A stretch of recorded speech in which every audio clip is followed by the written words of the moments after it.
ओम शांति। 17 फरवरी 2025। प्रातः मुरली बाप दादा मधुबन। बाबा बोले, मीठे बच्चे, बाप तुम्हारा मेहमान बनकर आया है तो तुम्हें आदर करना है। जैसे प्रेम से बुलाया है ऐसे आदर भी करना है, निरादर ना हो। प्रश्न किया बाबा ने, कौन सा नशा तुम बच्चों को सदा चढ़ा रहना चाहिए? यदि नशा नहीं चढ़ता है तो क्या कहेंगे? उत्तर में बाबा समझाते, ऊंचे ते ऊंची आसामी इस पतित दुनिया में हमारा मेहमान बनकर आया है। यह नशा सदा चढ़ा रहना चाहिए, परंतु नंबरवार यह नशा चढ़ता है। कई तो बाप का बनकर भी संशय बुद्धि बन हाथ छोड़ जाते तो कहेंगे इनकी तकदीर। ओम शांति। ओम शांति। 2 बारी कहना पड़े। यह तो बच्चे जानते हैं कि एक है बाबा, दूसरा है दादा, दोनों इकट्ठे हैं ना। भगवान की महिमा भी कितनी ऊंची करते हैं, परंतु अक्षर कितना सिंपल है। गॉड फादर, सिर्फ फादर नहीं कहेंगे, गॉड फादर वह है ऊंचे ते ऊंच। उनकी महिमा भी बहुत ऊंचे। उनको बुलाते भी पतित दुनिया में है। खुद आकर बतलाते हैं कि मुझे पतित दुनिया में ही बुलाते हैं, परंतु पतित पावन वह कैसे है, कब आते हैं, यह किसको भी पता नहीं। आधा कल्प सतयुग त्रेता में किसका राज्य था, कैसे हुआ, किसको यह पता नहीं है। पतित पावन बाप आते भी जरूर हैं। उनको कोई पतित पावन कहेंगे, कोई लिबरेटर कहते हैं। पुकारते हैं कि स्वर्ग में ले चलो। सबसे ऊंचते ऊंच है ना, उनको पतित दुनिया में बुलाते हैं कि आकर हम भारतवासियों को श्रेष्ठ बनाओ। उनका पोजीशन कितना बड़ा है, हाईएस्ट अथॉरिटी है। उनको बुलाते हैं जबकि रावण राज्य है। नहीं तो इस रावण राज्य से कौन छुड़ाए? यह सब बातें तुम बच्चे सुनते हो तो नशा भी चढ़ा रहना चाहिए, परंतु इतना नशा चढ़ता नहीं है। शराब का नशा सभी को चढ़ जाता है, यह नहीं चढ़ता है। इसमें है धारणा की बात, तकदीर की बात। तो बाप है बहुत बड़ी आसामी। तुम्हारे में भी कोई कोई को पूरा निश्चय रहता है। निश्चय अगर सबको होता तो संशय में आकर भागते क्यों? बाप को भूल जाते हैं। बाप के बने फिर बाप के लिए कोई संशय बुद्धि नहीं हो सकता, परंतु यह बाप है वंडरफुल।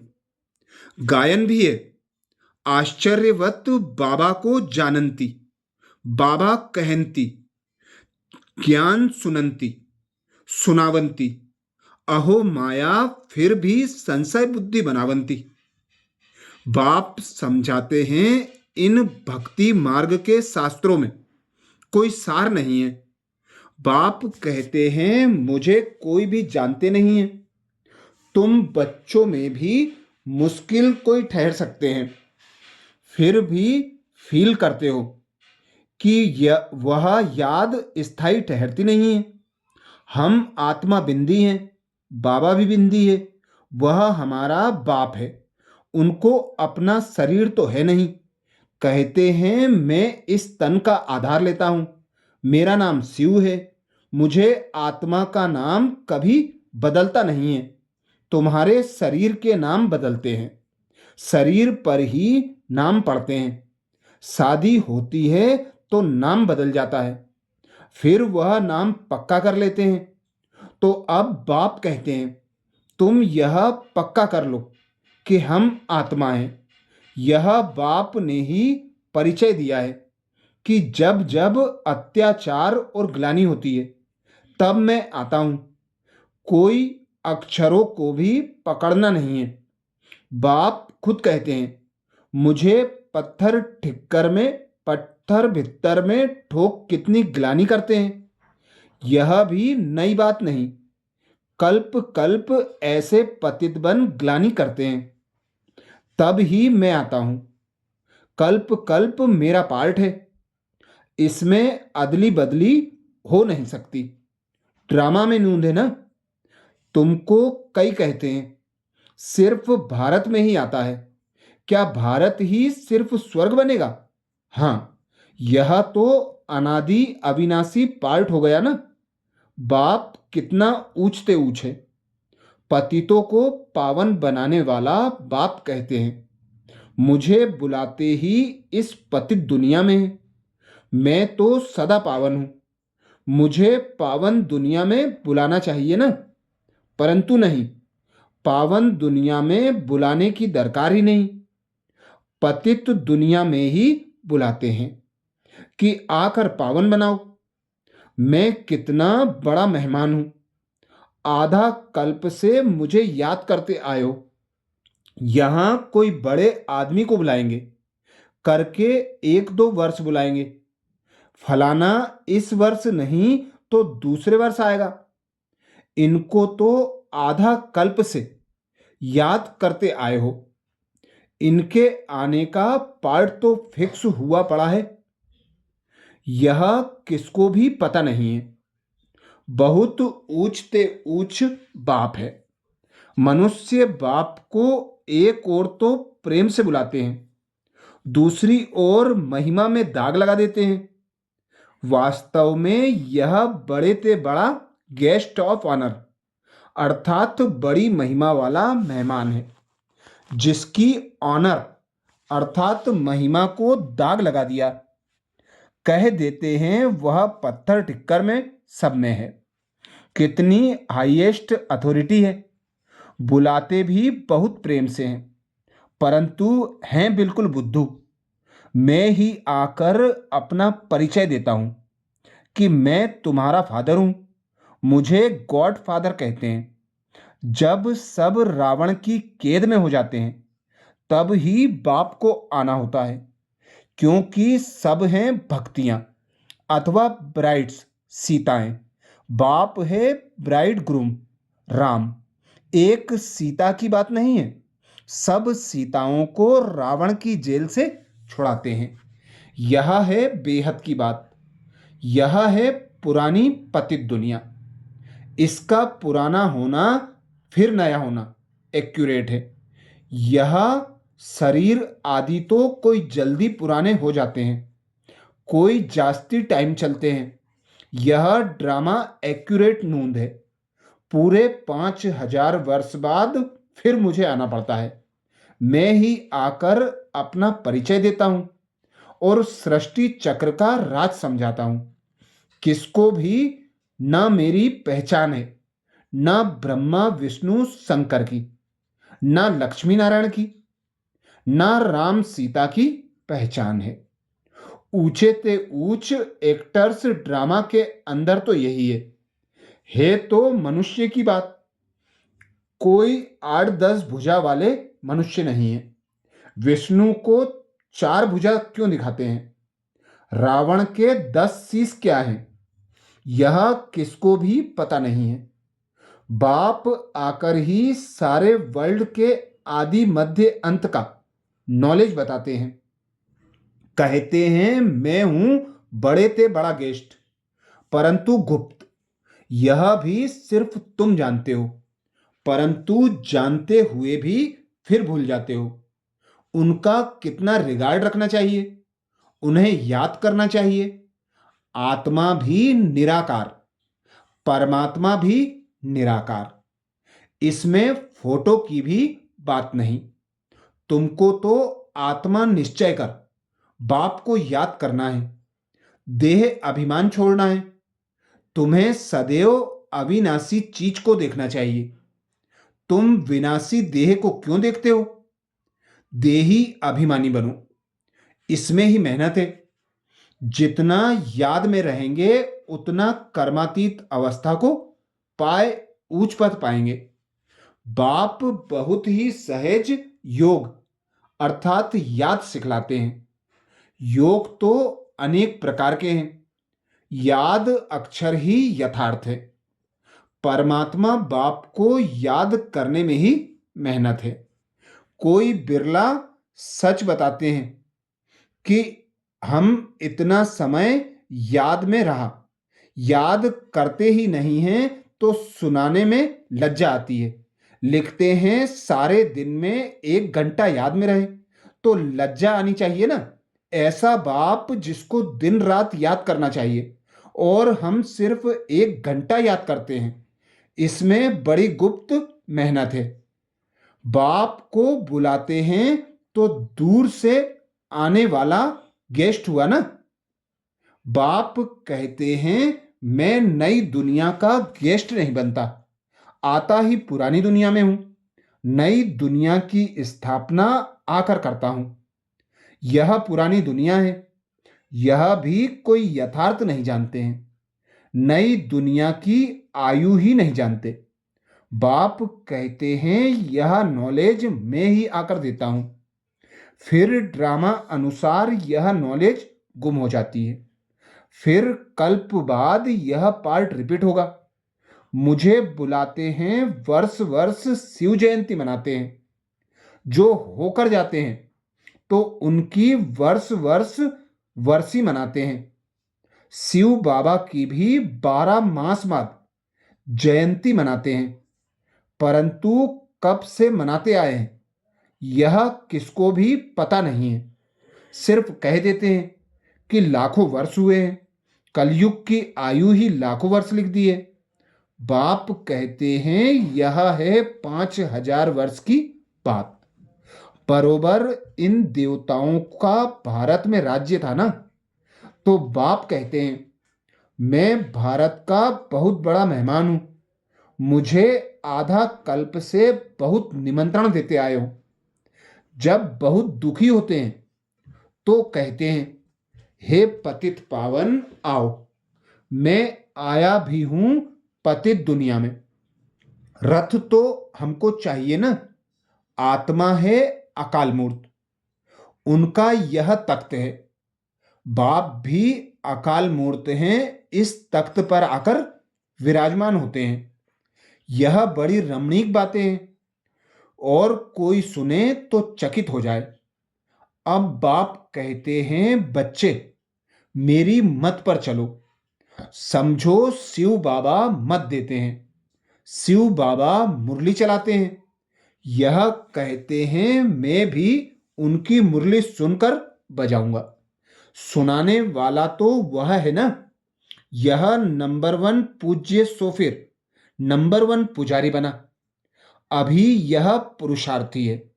बच्चों को हमेशा समझना चाहिए हमको शिव बाबा की श्रीमत मिली है। अगर कोई उल्टी बात भी हुई तो वह सुलटी कर देंगे। यह अटूट निश्चय है तो रेस्पॉन्सिबल शिव बाबा है। यह ड्रामा में नूंद है। विघ्न तो पड़ने ही हैं। बहुत कड़े कड़े विघ्न पड़ते हैं। अपने बच्चों के भी विघ्न पड़ते हैं। तो हमेशा समझो कि शिव बाबा समझाते हैं तो याद रहेगी। कई बच्चे समझते हैं यह ब्रह्मा बाबा की मत है, यह ब्रह्मा बाबा मत देते हैं, परंतु नहीं, शिव बाबा ही रेस्पॉन्सिबल है। परंतु देह अभिमान है तो घड़ी घड़ी इनको ही देखते रहते हैं। शिव बाबा कितना बड़ा मेहमान है तो भी रेलवे आदि वाले थोड़े ही जानते हैं। निराकार को कैसे पहचाने वह समझें। वह तो बीमार हो ना सके तो बीमारी आदि इनका कारण बताते हैं। वह क्या जाने इनमें कौन है, परंतु बच्चे भी नंबरवार जानते हो। वह सभी आत्माओं का बाप और यह फिर प्रजापिता मनुष्यों का बाप। तो यह दोनों बाप दादा कितने बड़े गेस्ट हो गए। बाप कहते हैं जो कुछ होता है ड्रामा में नूंद है। मैं भी ड्रामा के बंधन में बंधा हुआ हूं। नूंद बिगर कुछ कर नहीं सकता हूं। माया भी बड़ी दुस्तर है। राम और रावण दोनों का पार्ट है। ड्रामा में रावण चैतन्य होता तो कहता, मैं भी ड्रामा अनुसार आता हूं। यह दुख और सुख का खेल है। सुख है नई दुनिया में, दुख है पुरानी दुनिया में। नई दुनिया में थोड़े मनुष्य, पुरानी दुनिया में कितने ढेर मनुष्य हैं। पतित पावन बाप को ही बुलाते हैं कि आकर पावन दुनिया बनाओ, क्योंकि पावन दुनिया में बहुत सुख था। इसलिए ही कल्प कल्प पुकारते हैं। बाप सबको सुख देकर जाते हैं। अभी फिर पार्ट रिपीट होता है। दुनिया कभी खलास नहीं होती। खलास होना इम्पॉसिबल है। समुद्र भी दुनिया में है ना। यह थर्ड फ्लोर तो है ना। कहते हैं जलमय पानी पानी हो जाता है, फिर भी पृथ्वी फ्लोर तो है ना। पानी भी तो है ना। पृथ्वी फ्लोर कोई विनाश नहीं हो सकता। जल भी इस फ्लोर में होता है। सेकेंड और फर्स्ट फ्लोर सूक्ष्म वतन और मूल वतन में तो जल होता नहीं। यह बेहद सृष्टि के 3 फ्लोर हैं, जिसको तुम बच्चों के सिवाय कोई भी नहीं जानते। यह खुशी की बात सबको खुशी से सुनानी है। जो पूरे पास होते हैं उनका ही अतीन्द्रिय सुख गाया हुआ है। जो रात दिन सर्विस पर तत्पर हैं, सर्विस ही करते रहते हैं, उन्हें बहुत खुशी रहती है। कोई कोई ऐसे दिन भी आते हैं जो मनुष्य रात को भी जागते हैं, परंतु आत्मा थक जाती है तो सोना होता है। आत्मा के सोने से शरीर भी सो जाता है। आत्मा ना सोए तो शरीर भी ना सोए। थकती आत्मा है। आज मैं थका पड़ा हूं। किसने कहा? आत्मा ने। तुम बच्चों को आत्म अभिमानी हो रहना है। इसमें ही मेहनत है। बाप को याद नहीं करते, देह अभिमानी नहीं रहते, तो देह के संबंधी आदि याद आ जाते हैं। बाप कहते हैं तुम नंगे आए थे, फिर नंगे जाना है। यह देह के संबंध आदि भूल जाओ। इस शरीर में रहते मुझे याद करो तो सतो प्रधान बनेंगे। बाप कितनी बड़ी अथॉरिटी है। बच्चों के सिवाय कोई जानते ही नहीं। बाप कहते हैं मैं हूं गरीब निवाज। सभी साधारण हैं। पतित पावन बाप आया है, यह जान लें तो पता नहीं कितनी भीड़ हो जाए। बड़े बड़े आदमी आते हैं तो कितनी भीड़ हो जाती है। तो ड्रामा में इनका पार्ट ही गुप्त रहने का है। आगे चल आहिस्ते आहिस्ते प्रभाव निकलेगा और विनाश हो जाएगा। सब थोड़े ही मिल सकते हैं। याद करते हैं ना, तो उनको बाप का परिचय मिल जाएगा। बाकी पहुंच नहीं पाएंगे। जैसे बांधेली बच्चियां मिल नहीं पाती हैं, कितने अत्याचार सहन करती हैं, विकार को छोड़ नहीं सकते। कहते हैं सृष्टि कैसे चलेगी। अरे सृष्टि का बोझ बाप पर है कि तुम पर। बाप को जान लेवें तो फिर ऐसे प्रश्न ना पूछें। बोलो पहले बाप को तो जानो, फिर तुम सब कुछ जान जाएंगे। समझाने की भी बाबा कहते युक्ति चाहिए। अच्छा, मीठे मीठे सिकिलदे बच्चों प्रति मात पिता बाप दादा का याद प्यार और गुड मॉर्निंग। रूहानी बाप की रूहानी बच्चों को नमस्ते। हम रूहानी बच्चों की रूहानी माता पिता बाप दादा को याद प्यार गुड मॉर्निंग और नमस्ते। धारणा के लिए मुख्य सार में बाबा बोले, पहली पॉइंट, सदा ही हाईएस्ट अथॉरिटी बाप की याद में रहना है। विनाशी देह को ना देख, देही अभिमानी बनने की मेहनत करनी है। याद का सच्चा सच्चा चार्ट रखना है। धारणा के लिए दूसरी पॉइंट में बाबा बोले, दिन रात सर्विस में तत्पर रहे, अपार खुशी में रहना है। तीनों लोकों का राज सबको खुशी से समझाना है। शिव बाबा जो श्रीमत देते हैं उसमें अटूट निश्चय रखकर चलना है। कोई भी विघ्न आए तो घबराना नहीं है। रेस्पॉन्सिबल शिव बाबा है, इसलिए संशय ना आए। आज प्यारे बाबा ने वरदान दिया, श्रेष्ठ वेला के आधार पर सर्व प्राप्तियों के अधिकार का अनुभव करने वाले पद्मा पदम भाग्यशाली भाव। डिटेल में बाबा बोले, जो श्रेष्ठ वेला में जन्म लेने वाले भाग्यशाली बच्चे हैं वह कल्प पहले की टचिंग के आधार पर जन्मते ही अपने पन का अनुभव करते हैं। वह जन्मते ही सर्व प्रॉपर्टी के अधिकारी होते हैं। जैसे बीज में सारे वृक्ष का सार समाया हुआ है, ऐसे नंबर 1 वेला वाली आत्माएं सर्व स्वरूप की प्राप्ति के खजाने के आते ही अनुभवी बन जाते हैं। वे कभी ऐसे नहीं कहेंगे कि सुख का अनुभव होता है, शांति का नहीं। शांति का होता, सुख का व शक्ति का नहीं। सर्व अनुभवों से संपन्न होते हैं।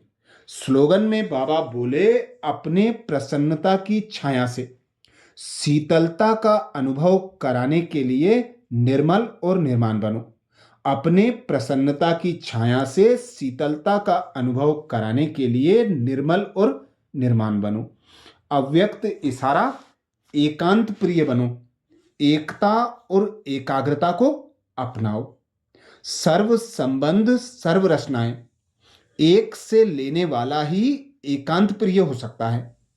जब एक द्वारा सर्व रचनाएं प्राप्त हो सकती हैं तो अनेक तरफ जाने की आवश्यकता ही क्या है। सिर्फ एक शब्द भी याद रखो तो उसमें सारा ज्ञान आ जाता, स्मृति भी आ जाती, संबंध भी आ जाता, स्थिति भी आ जाती और साथ साथ जो प्राप्ति होती है वह भी उस एक शब्द से स्पष्ट हो जाती। एक शब्द की याद, स्थिति, एक रस और ज्ञान भी सारा एक की याद का ही मिलता है। प्राप्ति भी जो होती है वह भी एक रस रहती है। अच्छा, ओम शांति बाबा, ओम शांति। आप सभी को शुक्रिया बाबा, शुक्रिया।